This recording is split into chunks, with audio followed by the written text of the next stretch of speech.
Step 2, how the successful mind works. It's a real privilege and a great pleasure to be with Charlie Mullins today. Charlie is the founder of Pimlico Plumbers, London's top plumbing company and the UK's largest independent plumbing and service company.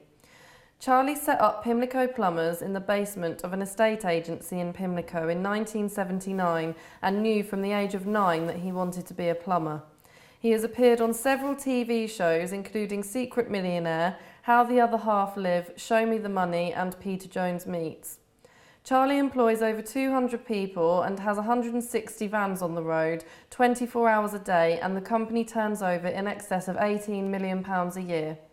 The Pimlico brand is the most well-known plumbing brand in the world. Charlie is strongly focused on apprenticeships and is a firm believer in giving young people a chance to develop their skills in order that they reach their true potential. Charlie is very direct, opinionated, controversial, and has a no-nonsense black and white attitude. He doesn't sit on the fence, is a quick decision maker, and promptly puts plans into action. His dislikes include meetings and negative attitudes. Whatever he does, he is 100% committed to and is a strong believer in the more you put into something, the more you get out. He wants to be the best at everything, always sets his sights high in life and business and uses a common sense approach. Charlie has built an empire from nothing and would like to share with you all how he did it.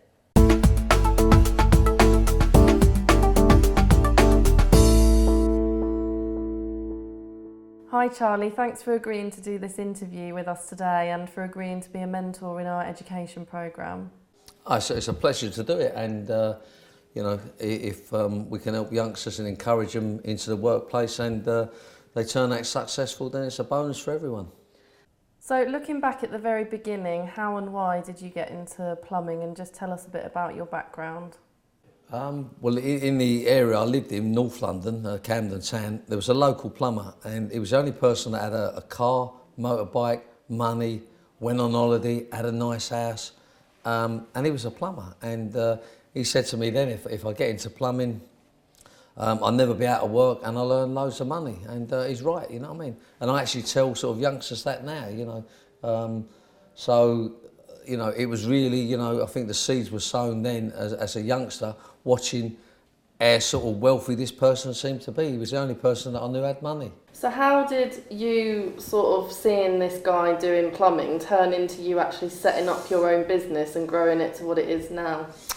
Well, to be honest, I didn't plan to set up a business, if I'm being honest. All I ever wanted to do was be a plumber, and I'd been more than happy with that. I'd done an apprenticeship, 4-year apprenticeship.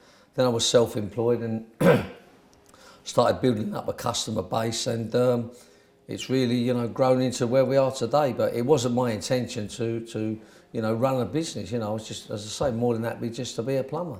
Okay, and was it that easy then? You just sort of became a plumber and then ended up building up a business and... Well, I wouldn't say it was easy, but I could see the potential there. I believed in myself, and there was a demand for good plumbers, and it was possibly be a case that I didn't mean it to happen like that, but once it got going, there was no stopping it. And I think it just goes to show that if you believe in something, that you can achieve things. This step is called How the Successful Mind Works. How have your thoughts influenced the results that you've got in your life, and what makes your mind successful? I would say the key word is being positive. You need to believe in yourself, you need to be positive, and you need to be realistic about things, and willing to take chances and put something into action. So it's all about, I think, just training your mind to believe that you can achieve things. And you haven't necessarily got to get to the top of the tree, you know what I mean? You don't have to get to the top, as long as you get somewhere where there, and whatever level you want to be. The more ambitious you are, the more chances you're prepared to take, the more confident you are in yourself, and of course, let's not forget hard work. That needs to come into it. And it's a level playing field out there these days. So you believe in yourself, you come up with a good product, then there ain't no reason why you're not going to be successful. So before you'd achieved everything that you wanted to, did you used to visualise what it would actually feel like and what it looked like?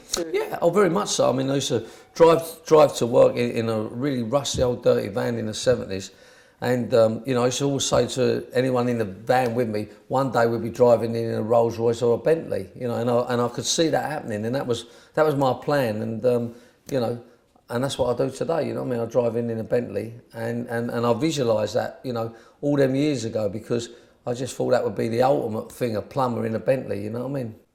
How do you beat the competition? Well, okay, you really just, it's really a case of staying ahead of the game, you know what I mean? And you've always got to be having new ideas, you've always got to be willing to take chances, and you've got to be different, you know? I mean, it ain't difficult, you know, to stay ahead of the field, you know, because, you know, a lot of people stop thinking once they get a business up and running, and they feel, oh, that's fine. But, you know, like ourselves, you know, we're continuously coming up with new ideas, continuously trying different things. And, you know, it keeps you ahead of the field. So I think it's a case of, you know, how do you beat the competition? You've got to offer a better service than them, and you've got to have better ideas than them. Can you remember the last time you actually carried out any plumbing work? I'm being honest, I haven't done any proper plumbing for about 25 years. Yeah. And I know you're thinking, well, you don't look that old. If I go to a job now and the water's pouring out the ceiling or something like that, you know, I would turn it off or make myself busy, you know what I mean? And occasionally if I'm going around to jobs where plumbers are working, I don't actually get involved, but I give a bit of advice. Earlier you talked about this plumber that you looked up to. Was he like a mentor to you, and did he actually help you set up the business? Yeah, undoubtedly, yeah. I used to, whenever I had spare time at weekends, I would go and work with him, and if the school was closed, I'd go and work with him. And you know, he just kept telling me, you know, how successful you can be in plumbing, and he was certainly successful. So yeah, it was a great inspiration, and you know, I would say to any youngster that, you know, it's a true fact that, you know, if you see something and grab hold of an idea, you know, when you're young, then you know, there's a good chance that's what you're going to do.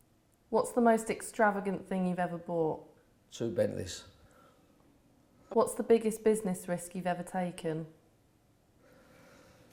I would say purchasing the building we're in now, you know what I mean? We bought this in 2000 and it was about a couple of mil.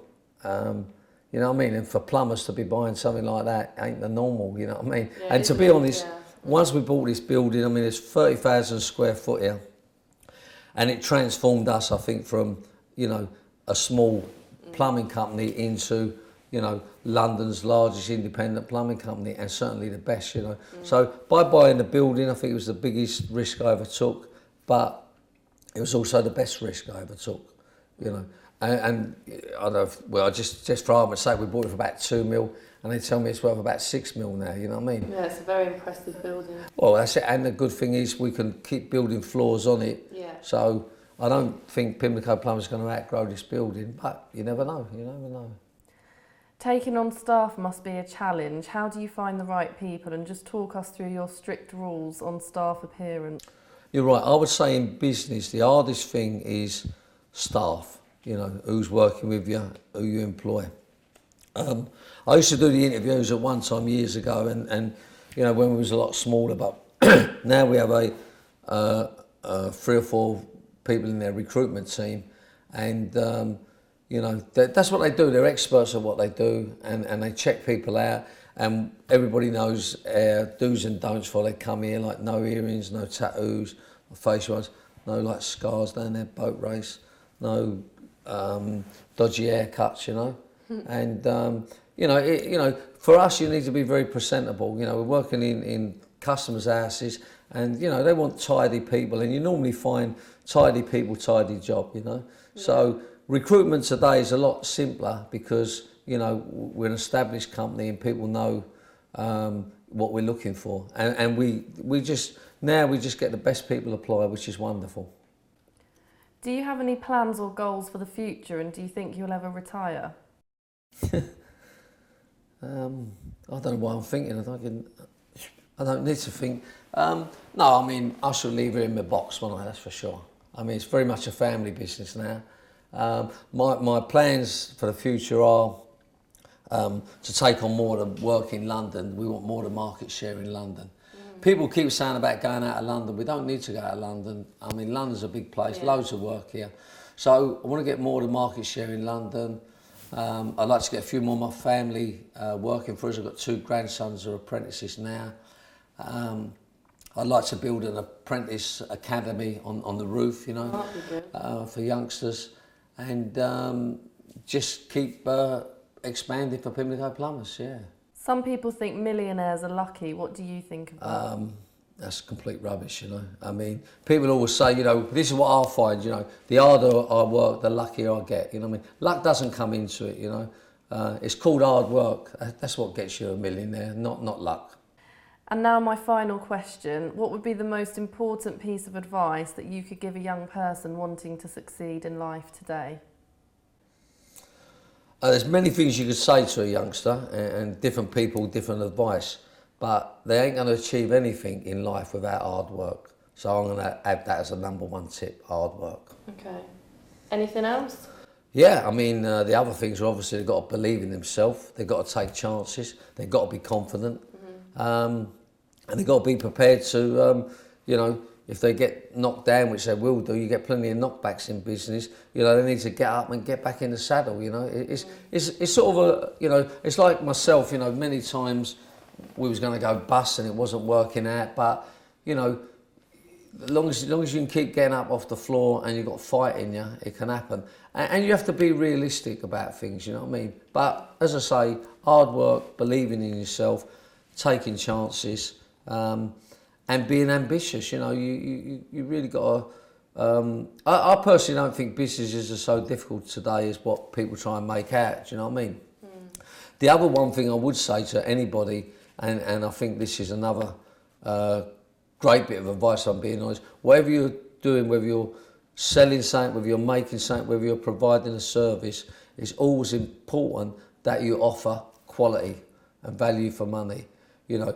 And, you know, you could be the best plumbing company in the world, but, you know, if it's not value for money or you're not offering a quality, so people will always pay for quality. Thanks so much for your time today, Charlie. It's been fantastic talking to you, and thank you for sharing your wisdom with the next generation of entrepreneurs. Nice one. Thank you.